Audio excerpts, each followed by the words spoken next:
Mummy, आपका दिल इतना पत्थर कैसे हो सकता है? मैं मीरा को इस हालत में कहाँ लेकर जाऊँगा? आप सब ये चाहते हो हम इस घर में ना रहें, तो कम से कम इसकी डिलीवरी तो होने दो। निशांत ने गिड़गिड़ाते हुए अपनी मम्मी से कहा। पर निशांत की मम्मी ललिता जी और उसके पापा सुधीर जी पर उसकी बातों का कोई असर नहीं हो रहा था, क्योंकि निशांत के पापा सुधीर जी को सूरज, निशांत का बड़ा भाई, से बहुत ज़्यादा लगाव था और ललिता जी को निशांत की बहन कल्पना और उसके परिवार के आगे कुछ नज़र नहीं आता था। निशांत की अपने भाई के साथ बिजनेस को लेकर कुछ कहा सुनी हो गई तो ललिता जी और सुधीर जी ने निशांत को अपनी पत्नी के साथ घर छोड़कर जाने को कह दिया, क्योंकि सूरज ने सुधीर जी से कह दिया था या तो इस घर में यह रहेगा या मैं रहूँगा। इसलिए मीरा का 8वां महीना होने के बावजूद वे दोनों एकदम से कठोर हो गए। ऐसे मुश्किल समय में मीरा के मायके वालों ने मीरा का साथ दिया। वह बच्चा होने के 2 महीने बाद तक अपने पीहर में रही। उसके बाद निशांत उसे लेकर किराए के घर में शिफ्ट हो गया। बिजनेस में भी मामूली सा हिस्सा ही मिला था निशांत को। वो जैसे तैसे अपने परिवार का पालन पोषण करता रहा। उसके माता पिता और भाई बहन ने उससे अपने सारे संबंध खत्म कर दिए। ऐसे ही कुछ समय निकल गया। सब कुछ इतनी आसानी से मिल जाए तो उसे संभालना मुश्किल हो जाता है। ऐसा ही कुछ सूरज के साथ हुआ। उसने सारा पैसा अपनी अय्याशी में उड़ा दिया और बिजनेस में बहुत बड़ा घाटा दे दिया। सुधीर जी से यह सदमा बर्दाश्त नहीं हुआ और वो चल बसे। सूरज ने जब रोज़ रोज़ ललिता जी के साथ भी दुर्व्यवहार करना शुरू कर दिया तो ललिता जी को निशांत की याद आई। कहते हैं ना, दयालु व्यक्ति ही सबसे ज़्यादा झेलता है। निशांत और मीरा को उनके ऊपर तरस आ गया और ललिता जी निशांत के साथ रहने लगी, पर अभी भी वो निशांत के पीछे से मीरा को ताने मारती रहती थी और घर के कामों में भी जरा सा हाथ नहीं बटवाती थी। एक दिन उन्हें अचानक से बैठे बैठे दिल का दौरा पड़ गया।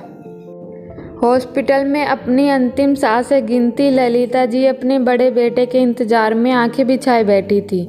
जब उसने फ़ोन पर कह दिया, माँ ऑफिस का बहुत ज़रूरी काम आ गया, अभी कुछ देर बाद आता हूँ, बेचारी यह कह पाती कि बेटा कुछ देर बाद पता नहीं मैं रहूँ या न रहूँ, उससे पहले ही उनका बेटा फ़ोन काट चुका था।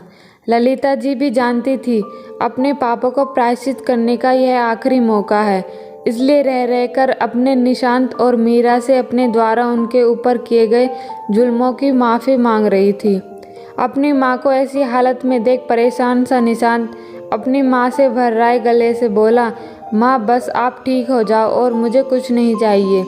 मीरा ने भी उन्हें समझाते हुए कहा, मम्मी जी जो हो चुका उसे भूल जाइए, हम आपको माफ़ करने वाले कौन होते हैं, ऊपर वाले के पास सबका लेखा जोखा होता है और हमारा सबसे बड़ा प्रायश्चित हमें हमारी भूल का एहसास होना होता है।